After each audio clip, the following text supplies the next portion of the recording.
St. Augustine commentary on the Gospel of John, chapter 8, verse 31 to 36, following. The first stage of liberty, then, is to be free from crimes or sinful conduct. And so the Apostle Paul, when he determined on the ordination of either elders or deacons, or whoever was to be ordained to the superintendence of the church, says not, if anyone is without sin, for had he said so, everyone would be rejected as unfit, none would be ordained. But he says, if anyone is without crime.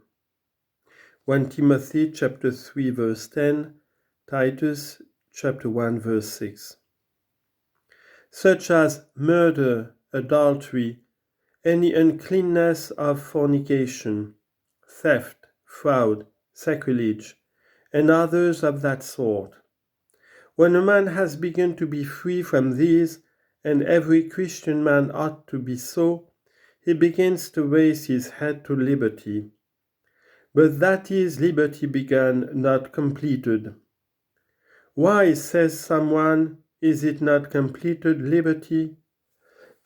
Because I see another law in my members, warring against the law of my mind. For what I would, he says, that do I not, but what I hate, that I do.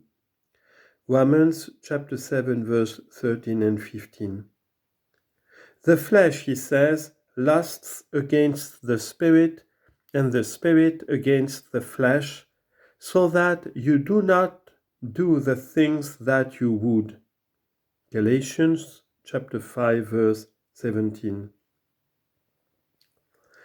In part liberty, in part bondage, not yet entire, not yet pure, not yet full liberty, because not yet eternity.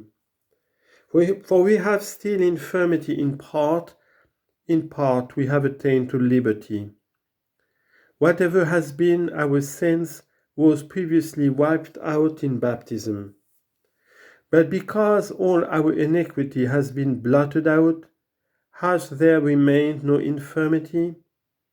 If there had not, we should be living here without sin.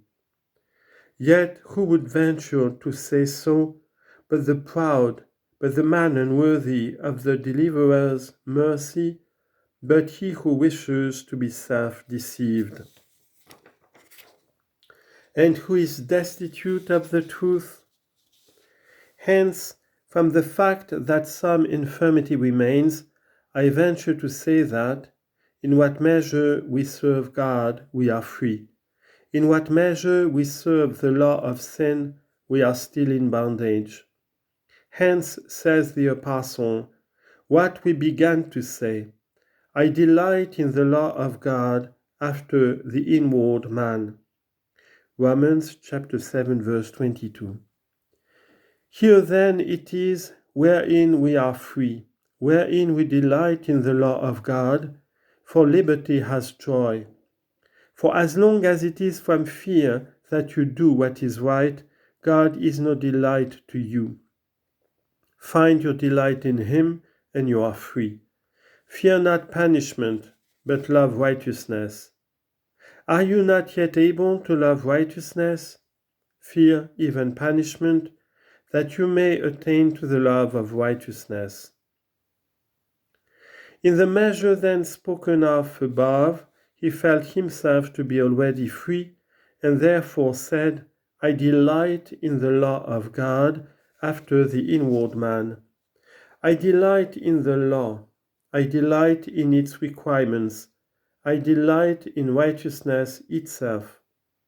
But I see another law in my members, this infirmity which remains, warring against the law of my mind, and bringing me into captivity to the law of sin, which is in my members. On this side he feels his captivity, where righteousness has not been perfected. For where he delights in the law of God, he is not the captive but the friend of the law. and therefore free because a friend.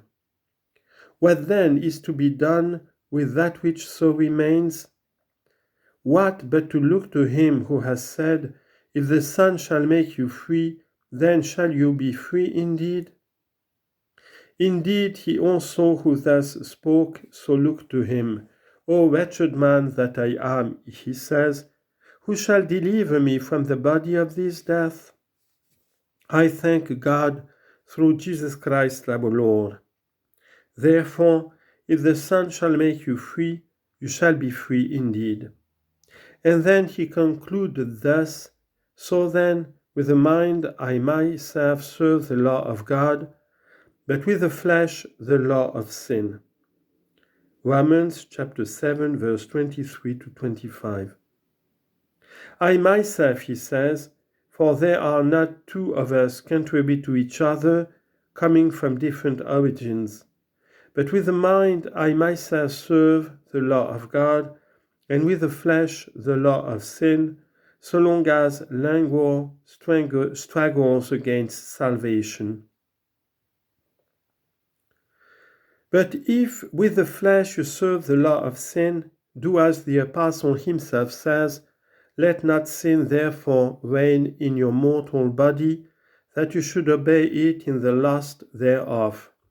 Neither yield you your members as weapons of unrighteousness unto sin. Romans chapter 6, verse 12 and 13. He says not, let it not be, but let it not reign. So long as sin must be in your members, let its reigning power at least be taken away, let not its demands be obeyed. Does anger rise? Yield not up your tongue to anger for the purpose of evil speaking. Yield not up your hand or foot to anger for the purpose of striking. That irrational anger would not rise were there no sin in the members. But take away its ruling power. Let it have no weapons wherewith to fight against you. Then also it will learn not to rise when it begins to find the lack of weapons. Yield not your members as weapons of unrighteousness unto sin, else will you be entirely captive, and there will be no room to say, With the mind I serve the law of God. For if the mind keep possession of the weapons, the members are not roused to the service of raging sin. Let the inward ruler keep possession of the citadel, because it stands there under a great ruler, and is certain of assistance.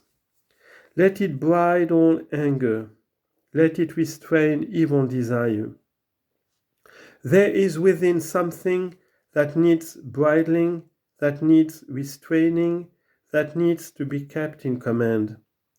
And what did that righteous man wish, who with the mind was serving the law of God, but that there should be a complete deliverance from that which needed to be bridled?